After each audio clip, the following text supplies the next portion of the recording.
వరంగల్ జిల్లా మేడారం అడవుల్లో ఘోర విపత్తు సంభవించింది. 2 గంటల వ్యవధిలో 50,000 అరుదైన జాతి వృక్షాలు కుప్పకూలాయి.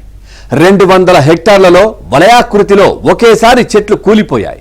ఈ విపత్తుకు గల కారణాలను అధికారులు వెతుకుతున్నారు. నేషనల్ రిమోట్ సెన్సింగ్ సెంటర్ను అధికారులు ఆశ్రయించారు.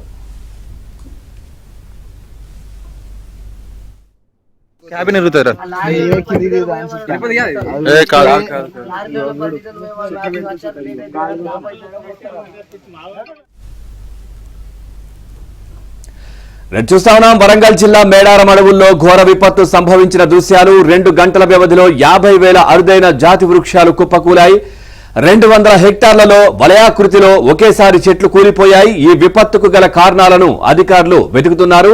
నేషనల్ రిమోట్ సెన్సింగ్ సెంటర్ ను కూడా అధికారులు ఆశ్రయించినట్టుగా తెలుస్తోంది. పూర్తి డీటెయిల్స్ మా కరెస్పాండెంట్ నవీన్ అందిస్తారు. నవీన్, ఏంటి అసలు ఈ విపత్తు కారణం ఏంటి? పూర్తి డీటెయిల్స్ ఏంటి? పవన్, కనీవిని ఎరుగని రీతిలో అంటే చరిత్రలో ఎన్నడూ కూడా ఇలాంటి ఘటన ఇక్కడ జరగలేదని స్థానికులు చెప్తా ఉన్నారు. కనీవిని ఎరగని రీతిలో 200 హెక్టార్లలో ఒక వలయాకృతిలో వచ్చినటువంటి ఒక బీభత్సం, అది టోర్నడోనా లేదంటే గాలి బీభత్సమా మరేదైనా విపత్తా తెలియదు, కానీ పూర్తిగా కారణాలు తెలియదని ఒక్కటేసారి 2 గంటల వ్యవధిలోనే పూర్తి స్థాయిలో 50,000 చెట్లు, అరుదైన జాతి వృక్షాలు మొత్తం కూడా నేలమట్టం కావడం ఒక విపత్తుగానే చూడాల్సి ఉంటుంది. చాలా అరుదైన వృక్షాలు, మేడారం అడవుల్లో ఇట్లాంటి అరుదైన వృక్షాలు కుప్పకూలడం అనేటువంటి చట్టంలో ఎప్పుడు జరగదని స్థానికులు చెప్తా ఉన్నారు. అంటే ఆగస్టు 31వ తేదీన సాయంత్రం 5:30 నుంచి 7:30 వరకు ఈ విపత్తు సంభవించిందని అటవీ శాఖ అధికారులు చెప్తా ఉన్నారు. అయితే మొదటగా ఇది సాధారణంగా గాలివానకు పడిపోయినటువంటి వృక్షాలుగానే భావించారు, కానీ ఇది గాలివానకు పడిపోయినటువంటి వృక్షాలు కాదు. తర్వాత డ్రోన్ కెమెరా ద్వారా చూస్తే మొత్తం అదంతా వలయాకృతిలో ఒకేసారి 200 హెక్టార్లలో 50,000కు పైగా చెట్లు పడిపోయాయని అటవీ శాఖ అధికారులు గుర్తించారు. కూలినటువంటి చెట్లలో అరుదైన వృక్ష జాతులైనటువంటి నల్లమద్ది, తెల్లమద్ది, ఎగిస, జువ్వి, నారెప, మారేడు, నేరేడు, ఇప్ప చెట్లు, ఇట్లాంటి అరుదైన జాతి వృక్షాలు మేడారం అడవులకి సాధ్యం. అయితే ఇట్లాంటి జాతి వృక్షాలు అన్ని ఒకేసారి వలయాకృతిలో కూలిపోవడం అనేటువంటిది ఒక కలకలంగా మారింది. అయితే అటవీ శాఖ అధికారులు ఇది ఎందుకు జరిగింది, ఎలా జరిగింది అనేటువంటిది కూడా తెలియడం లేదని వాళ్ళు తలలు పట్టుకుంటున్నటువంటి పరిస్థితి. టోర్నడోలు అయితే అది మన దగ్గర ఇక్కడ వచ్చేటువంటి అవకాశం తక్కువగా ఉంటుందని వాతావరణ శాఖ నిపుణులు చెప్తున్నారు. ఇది టోర్నడో బీభత్సం కాకపోవచ్చు అనేటువంటి ఒక అంచనా వేస్తా ఉన్నారు. కానీ గాలి వానల బీభత్సం అయితే మొత్తం ఉండాలి, కానీ ఆ 200 హెక్టార్ల మాత్రమే ఎట్లా ఉంటుంది, అది గాలి దిశ ఒకవైపు ఉన్నది, చెట్టు పడిపోయింది మరో రూపు అనేటువంటిది కూడా అంచనాలు వస్తున్నాయి. ఇది పూర్తిగా ఏంటి అనేటువంటి తెలియడం లేదు. అందుకనే ఈ అటవీ శాఖ అధికారులు నేషనల్ రిమోట్ సెన్సింగ్ సెంటర్ NRSCని వీళ్ళు ఆశ్రయించారు. అసలు ఇది ఎట్లా జరిగింది అనేటువంటి దాని మీద ఇప్పటి వరకు ఇంకా పూర్తి స్థాయిలో తెలియలేదు. విచారణ అయితే జరుగుతా ఉంది. అయితే స్థానికంగా మాత్రం ఒక చర్చ జరుగుతోంది. పవన్, ఇక్కడ మేడారం సమ్మక్క సారలమ్మలు ఆగ్రహం వ్యక్తం చేశారు.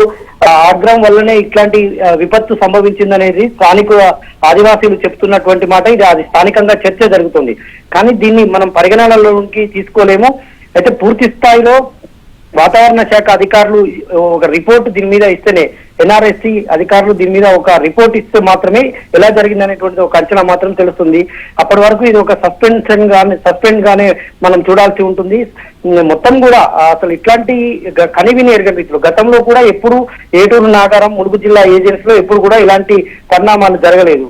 ఎప్పుడైనా గాలి ప్రాంతంలో భూమి కంపించడం కానీ ఇట్లాంటివి ఏమైనా జరుగుతుంటాయా? గతంలో ఎప్పుడైనా జరిగాయా? అట్లాంటి సిచ్యువేషన్ ఏమైనా ఉండేనా? అయితే ఈ ప్రాంతంలో భూకంపాలు వచ్చేటువంటి అవకాశం కూడా తక్కువ. గతంలో ఎప్పుడు కూడా గత 100 ఏళ్లలో భూకంపాలు లాంటివి, భారీ భూకంపాలు వచ్చిన స్వల్ప ప్రకంపనలు తప్పితే అంతటా ఎట్లా వస్తాయో ఇక్కడ కూడా అట్లా వచ్చే స్వల్ప ప్రకంపనలు తప్పితే భూకంపాలు వచ్చినటువంటి రికార్డ్స్ కూడా లేవనేసి అధికారులు చెప్తా ఉన్నారు. అయితే అటవీ శాఖ అధికారులకు కూడా ఈ ప్రశ్న ఏంటనేది ప్రశ్నగానే మిగిలిపోయింది.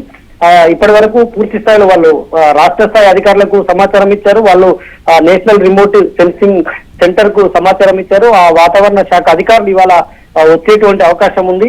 పూర్తి స్థాయిలో వాళ్ళు డ్రోన్ కెమెరాల ద్వారా వాళ్ళు చూసి ఆ అడవి ఎక్కడెక్కడ అన్ని రకాల జాతులకు సంబంధించినటువంటి అరుదైన వృక్షాలు, భారీ వృక్షాలు ఒక వలయాకారంలో ఉండేటువంటి 200 హెక్టార్లలో నీలమట్టం కావడం అనేటువంటి అసలు అంతు చిక్కడం లేదు. ఇది ఎలా జరిగింది అనేటువంటిది అయితే పూర్తి స్థాయిలో ఆ రోజు గాలి దుమారాలు కూడా అంతంత మాత్రమే ఉంది. కొన్ని చోట్ల మాత్రము చెట్లు విరిగిపడ్డాయి. ఇటు ఇక్కడ కాకుండా మేడారం కాకుండా బయట మైదాన ప్రాంతాల్లో కూడా అక్కడక్కడ చెట్లు విరిగాయి, కానీ ఇంత పెద్ద మొత్తంలో ఒకేసారి జరగడం అనేది లేదు. అయితే ఇది ఎలా జరిగింది విపత్తు అనేటువంటి మాత్రం ఒక సస్పెన్స్ థ్రిల్లర్ ని జరిపించేలా మాత్రం కొనసాగుతుంది పవన్.